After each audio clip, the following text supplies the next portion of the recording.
So initially, when I started out as an ESOL teacher, I don't think I was clear. It was a little bit hard to know what students could do at each proficiency level. So getting their access scores, it wasn't the most useful piece of information because I wasn't clear. What does a 4.1 know how to do versus a 3.7?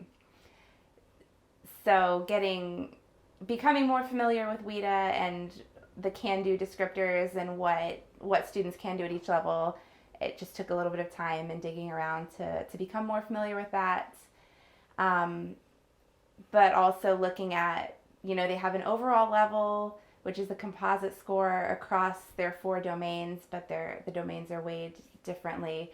And so looking at their overall score, but then also trying to take into consideration that even if their overall scores are similar, that their individual domain scores could be very different, was definitely a challenge because 2 students at the same ESOL level may have very different needs.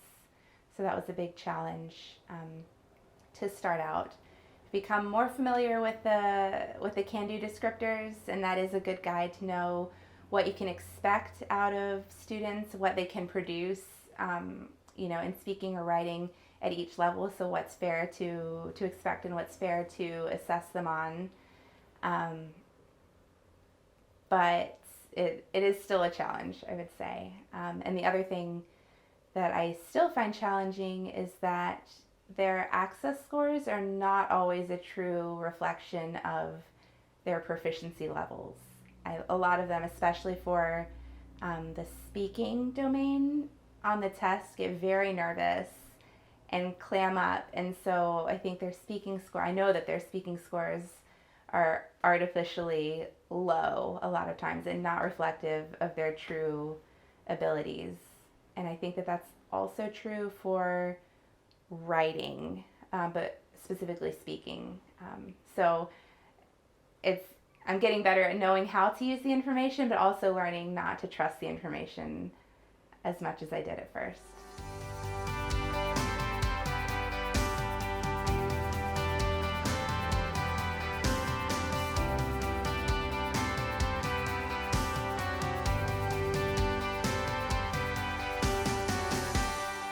So my biggest advice, if you're going to be teaching ESOL students, you have to know their language level.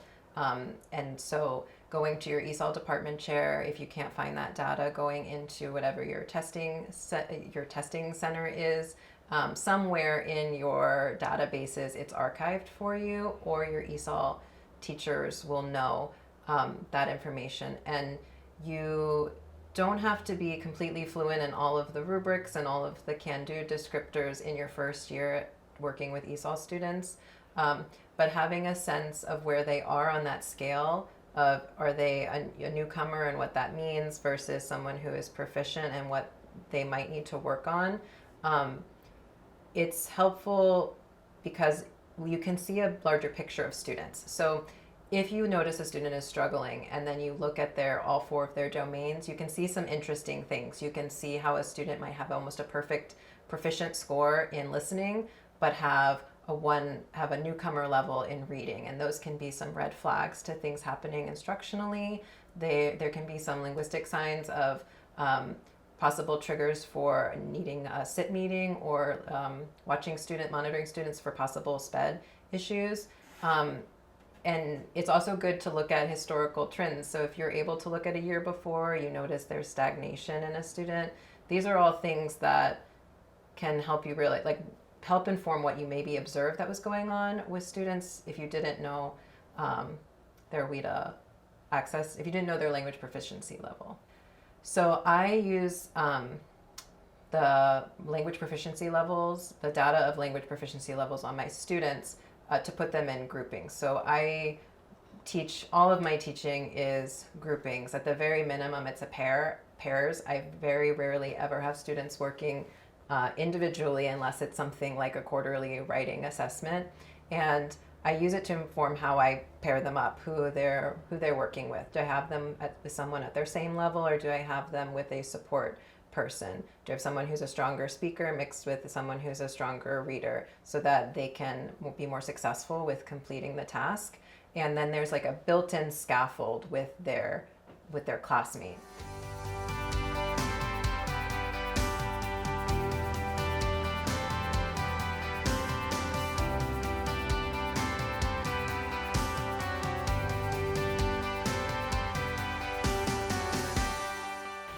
I want them to know how it is that they can advance in ESOL, how it is that they can eventually exit out of ESOL. And so I think a very clear, rubric or visual way of showing the student, like, this is literally what we're looking for in your writing, or this is what we're listening for in your speaking, gives them the tools that they need to analyze it themselves. Once they get to that age that they're able to take a look at it and then collaborate with you as the teacher, partner with you as the teacher, and say, how are we going to work together to get you to the next level that you would like to go to? And I think that increases their motivation, and also their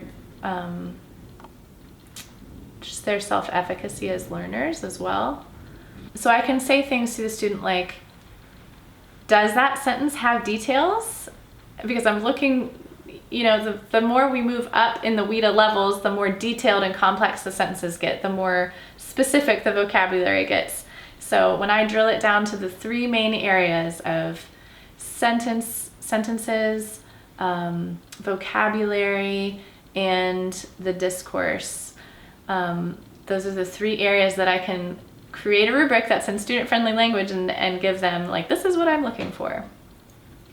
And so they can start to look for that for themselves too. As for how I use WIDA test results, I do use them as a rough guide for grouping my students at the beginning of the year. But then I just watch them kind of see how the students do in their day-to-day with the rest of their group members. Are they soaring beyond? Are they really able to do a lot more than I'm asking of that particular group? Then I'll move them to a different group. And so I'm flexible with those groupings.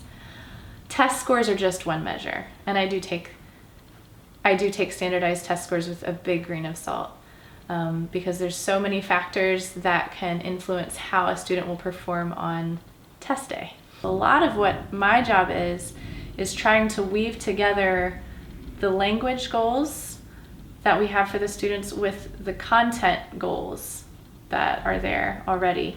And so we develop and design a curriculum or a sequence of lessons that are based on the information that we gather about our students, and that includes their WIDA scores in every language domain, but also includes what standards are being taught in the content area classes, and also what funds of knowledge the students are bringing with them based on what prior schooling they had and all those kinds of things. The next one is for your language level. Do you think that you wrote at a level 4 on the WIDA scale? Do you think you were writing expanded sentences with details? Look at your sentences again. Were they up to your level? If they were up to your level, you get all 3 points. If you're like, I could have written more interesting sentences, then maybe you would give yourself a 2. Okay.